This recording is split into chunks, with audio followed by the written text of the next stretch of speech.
Yeah, so again, my name's Jason Sensation. I've been I've been breaking since the womb, the way my mom tells it. But I started out over 20 years, started out street performing, Santa Monica Third Street Promenade. I'm the most known unknown person. Um, Street performing has to be by far the most beautiful thing about breaking, where your abilities will entice the masses to just simply watch you. And no matter where they're going, no matter who they are, what their careers, if you have captivating moves, you're gonna get that crowd. And I learned a lot street hitting.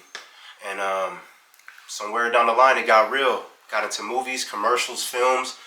And there's Question for you: When yeah. you was out there, was that the time when they had Venom and Legacy, Legacy? Flea. They had their crew that was down the block. You had rest easy, man, to the one and only Animation. Mr. Animation. This brother, man, if y'all don't know who Mr. Animation is, one of the pioneers of just straight everything from hitting to popping, locking, battling, street.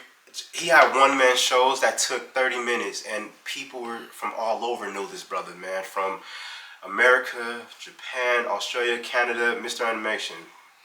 Yeah, brother, I would see him drawing the crowd though. From what I think from what people told me though, he was able enough to buy himself a brand new car though.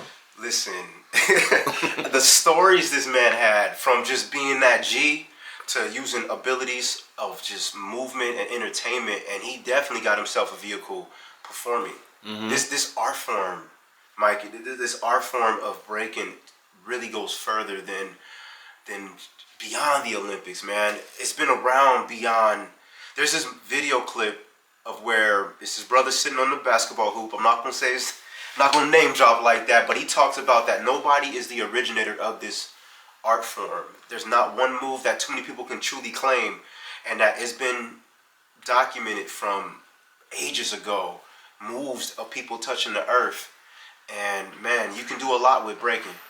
Yo, nobody did invent anything. They was doing this shit thousands You know of that years ago in Africa. You know what I'm talking about. Yeah. That's what's up. I appreciate you, Jason. Like I was saying, though, brother, I wanted to highlight you. I've been knowing about you for a while. I would see you on the gram. You know, I would see you over there by where crypto, when it was before it was crypto. Staples Center. Staples Center. I would see you out there breaking, and in my mind, I'm thinking like, yo, this brother's hitting everything. But it's crazy because when I would go to the big events, like I didn't see you at Radiotron. I didn't see you at the B-Boy Summit this summer, or the summer before that. But I noticed like you was still highly active. Listen, man, and a part of me wish I was a part of that scene and that culture. I look at breaking in four stages. You got those that do it recreational, cardio. They like the fitness and the physique of it all. Those that love to street hit, and that's all they want to do. They just want to be out there, and they like the element. Trains, grabbing the crowd, grabbing the cardboard. They love that. Then you got the other two. Those that love to battle. As soon as they train, they know where the next jam is, the next location, the hot spot, and they just want to go after the next one. We just finished this jam. Where's the next one? And you got that one group that has the abilities where they take it to a business state of mind. Commercials, movies, films, taking classes, instructing classes, and I just happen to gravitate towards the latter. People see me in certain jams, certain practice spots, but I didn't have the crew element. I was practically solo my whole time. My first original crew was New Styles crew, where we had different characters: Little Buck, Miles Yachts, Techno Tupac, Christopher Troy, cats from Japan, Makito, Taki, and Caviar. We had Memphis Jokers. We had a correlation of different people to form Voltron. So when we split, I was just out here with different characters. Those that inspire me: the K-Mel, the Twigs, the Machines, Iron Monkey. These are individuals that Morris, can't forget Morris, and Kareem. These individuals, I saw them, they saw me, but I just never, I never had the ability to just sacrifice the family aspects, the business life aspect, to just travel, and I highly regret that part of hip hop. I didn't go around like that. I'm gonna drop a bomb on you right now so I can just put a smile on your face. back in 2007, I came out here to LA, and Crumbs had a studio apartment in Van Nuys, and he told me he was hitting up at Universal City City Walk, yep. City Walk, but he teamed up with K-Mel, and they called it Style Brats. Ah, They had the T-shirts on the collar that said Style Brats. Man, I remember Style Brats. I remember Boogie Brats. Shoot, Hollywood Boulevard, where they used to hit that a lot. I used to hit out there too. Casper, Smurf. Man, shout out to Casper and Smurf. I had a chance to dance with them for a minute when it was a group called Westbound. Machine put that together. Okay. And I was dancing with Smurf and a bunch of other cats. So shout out to all these people, man. They all Mosquito. Man, does he still have the hair if you know?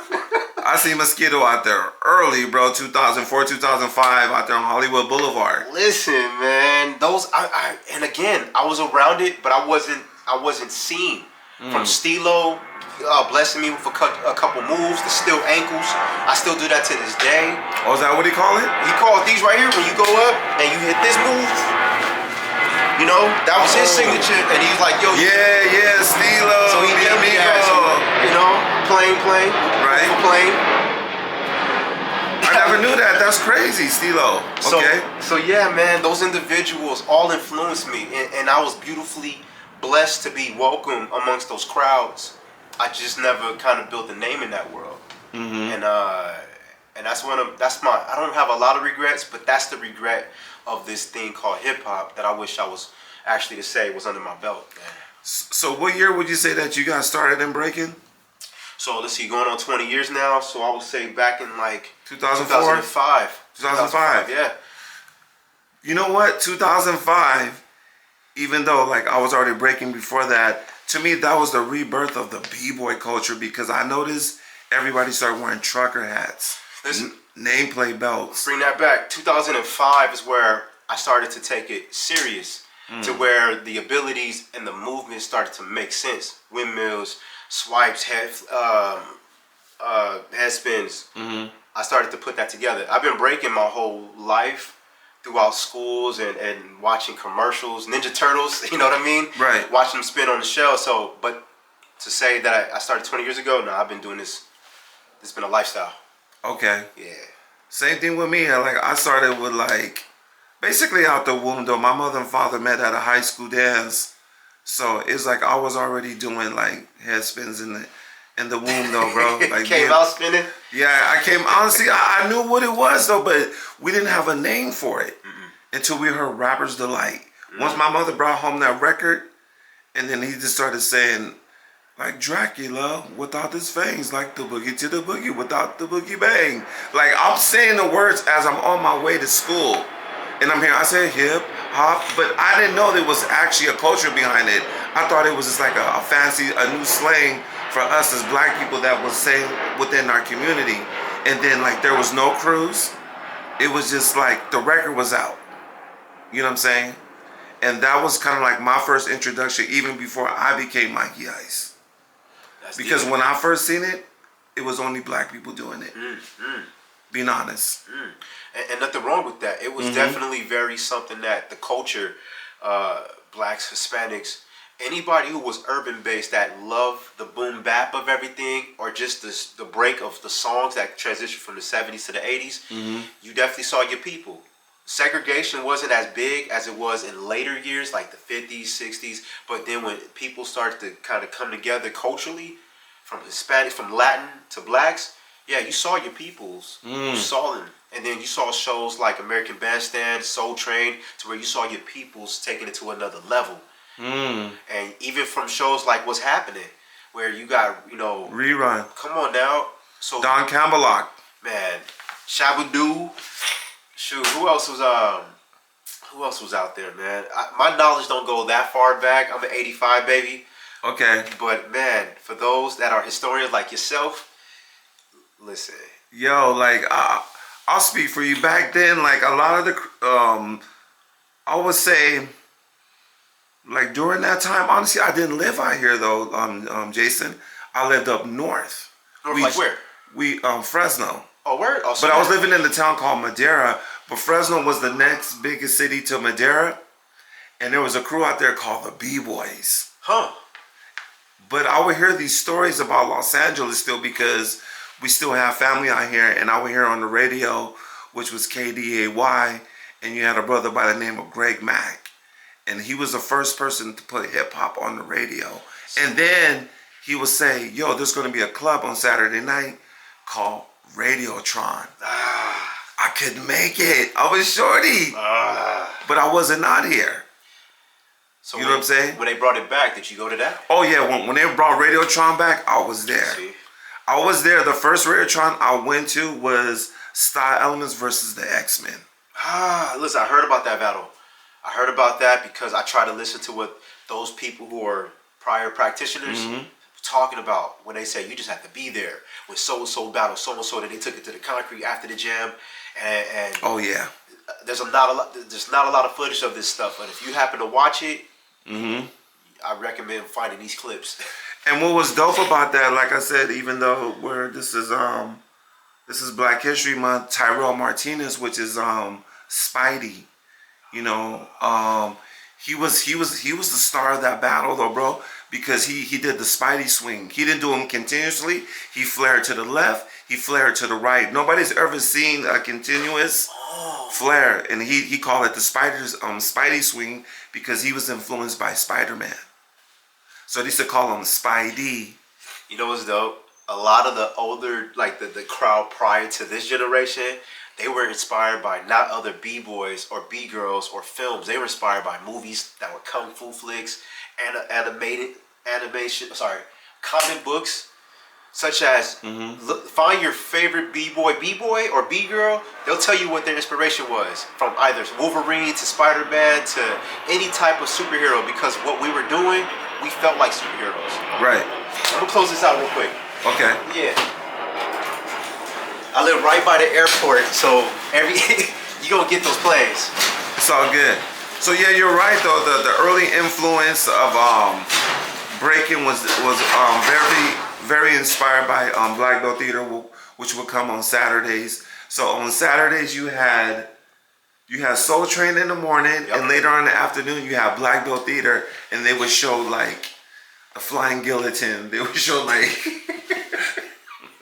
Sonny Chiba, and they would show like Jackie Chan and Sam C, the Drunken Master. Oh, that drunken style. So like the sweeps that you would see, the back springs, like we call them the helicopters though, like those are early stages, and that's what it's just as much as it inspired the East Coast. Yep. It inspired me and my friends to try like some of that stuff. And we were trying cliche, is because you saw individuals that looked like you. You saw moves that you did, and now you saw it on a level of not perfection, but better than what you were doing, which made you feel like, man, I can take this to another level, even to the parts where I can take this around the world. I don't have to just be a product of my environment. And to this day, it's still a certain few that look at it like that. Right. Like, this movement can take you around the world and back again.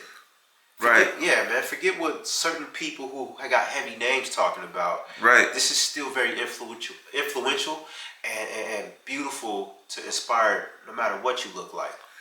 I can tell you from all the years that I've been breaking, there's never been a time in my life that I fell into depression. Huh. Because you can't be depressed and dance at the same time. Is it the dance or is it the music with the dance? It's the music. There it is. It's always been the music.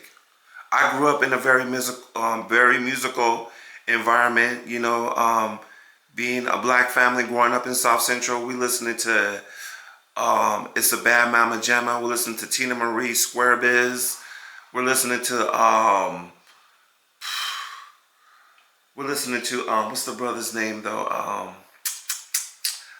Keep Curtis Mayfield, Move On Up. Oh, come on, Curtis Mayfield, man. Listen, a lot of those individuals were pioneers without knowing they were pioneers to hip hop.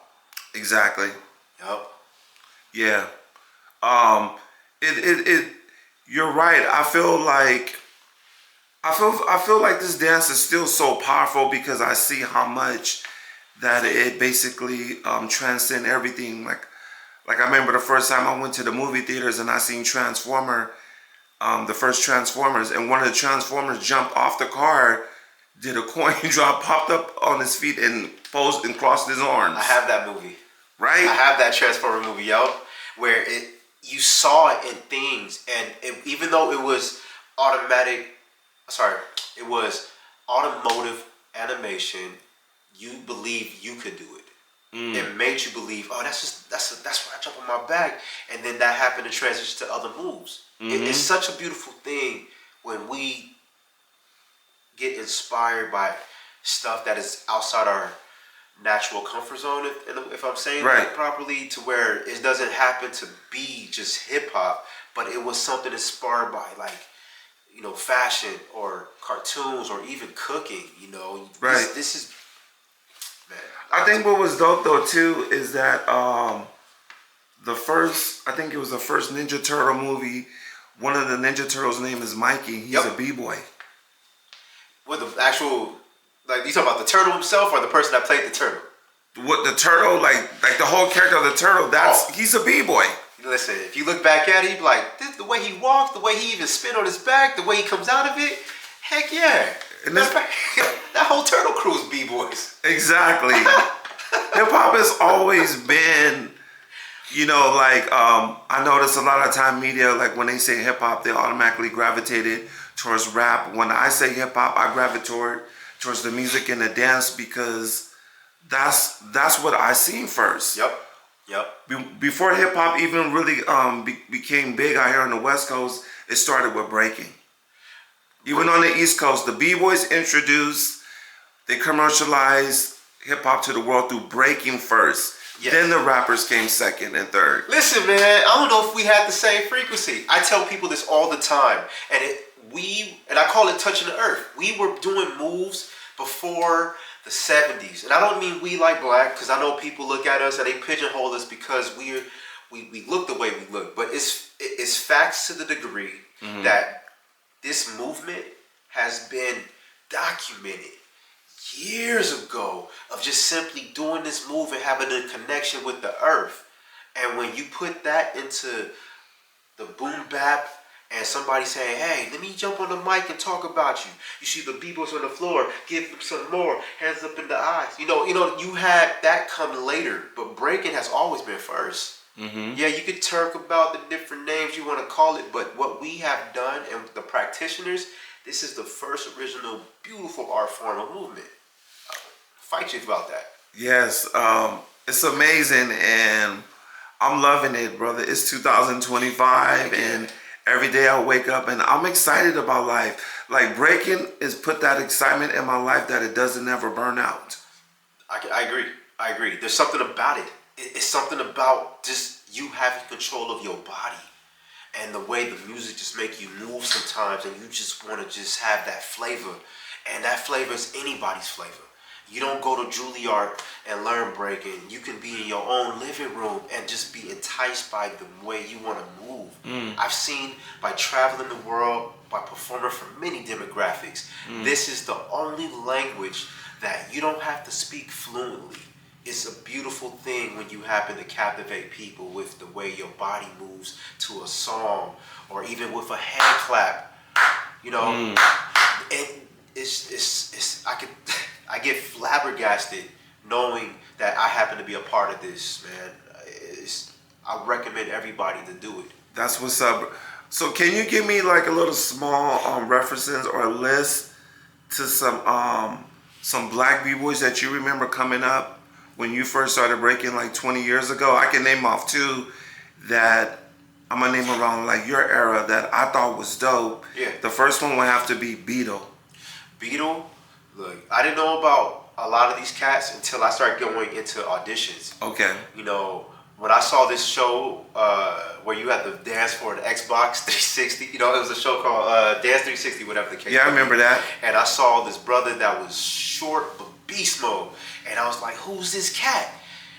Found out that was Machine, right? And then I just gravitated to him through and through because he was a powerful flipper. Style was crisp. You saw no flaws with it's just the power, and it's how it was a stop and go movement. Not because he was doing his own thing, but he knew you were watching. And when I had the opportunity to dance with him, it blew my lid. Another person, K-Mel, you know, intrigued if you knew him that way, where just his presence and how he just was a tall, powerful individual, where his rawness and how he embodied hip hop to the fact that your shoes got to be clean, you know, to where the way you dress, the way you carry yourself. He made me feel like this wasn't just a dance, it was a business when you got into a circle or when you happened to battle somebody. And then later down the line, from Iron Monkey to where I saw him get down in certain films, then Twix. Oh yeah. And what about my brother Mookie? Mookie! Oh snap! Mookie! Listen, I did this battle. I forgot how many moons ago, and they called me Lil Mookie, and I was like, son of a. And Mookie will tell you, it's funny because when I do this circle around performing, people sometimes think I'm Mookie. Shout out to Mookie, man. Shout out to everybody. Yeah. There's a lot of, look, Black history transitions beyond what we invented over the from peanut butter, cotton gin. Look, this is part of history as well. And it sucks that it's one of the art forms that even the own culture craps on. I'm not going to curse, but it's such a disrespect to where this is something that a lot of people, blood, sweat, and tears have poured into it. And when you do think hip hop, you only see rap. Even when you turn into shows, hip hop, Love and Hip Hop, ain't nothing there. Bless you. Need some water, my man? No, I'm just laughing because the love it.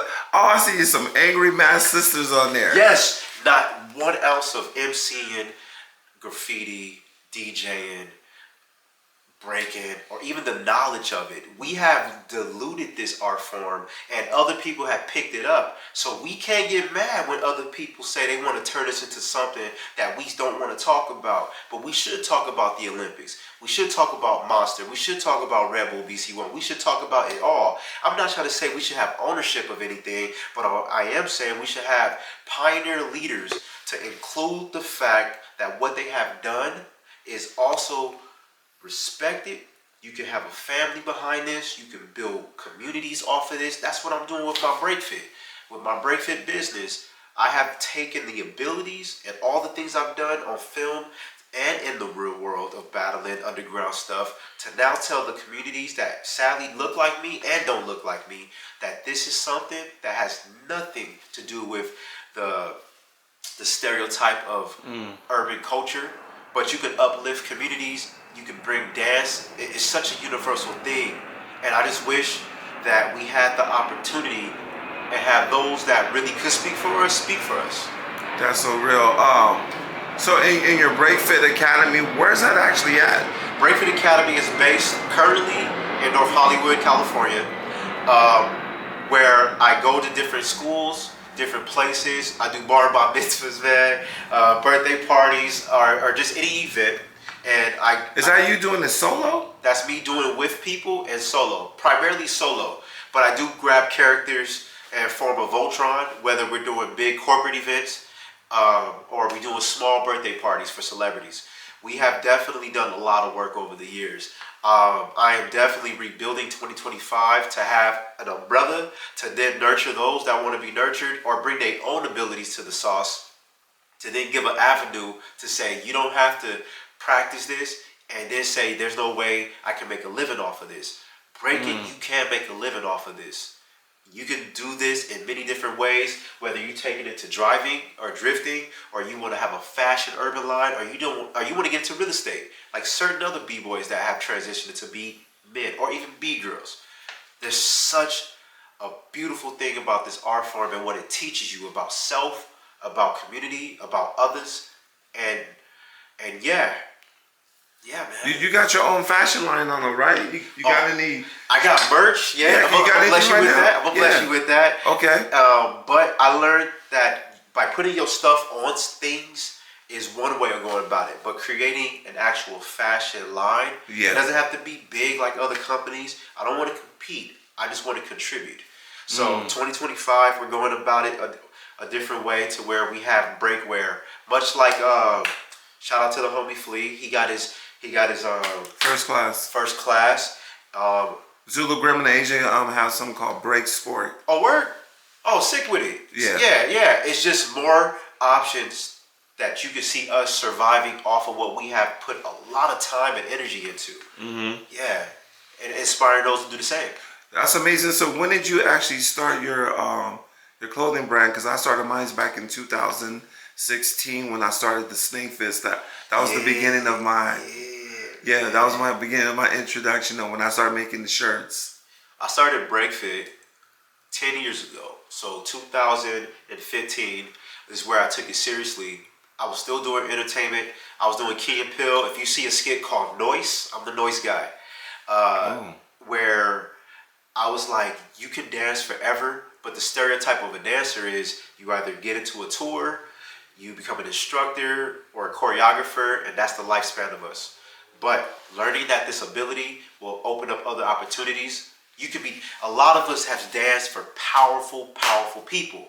And they gave us the sauce on how to turn this into a business, and we just played it to the left. The ignorance, not having the knowledge, and then we turned it into doing more.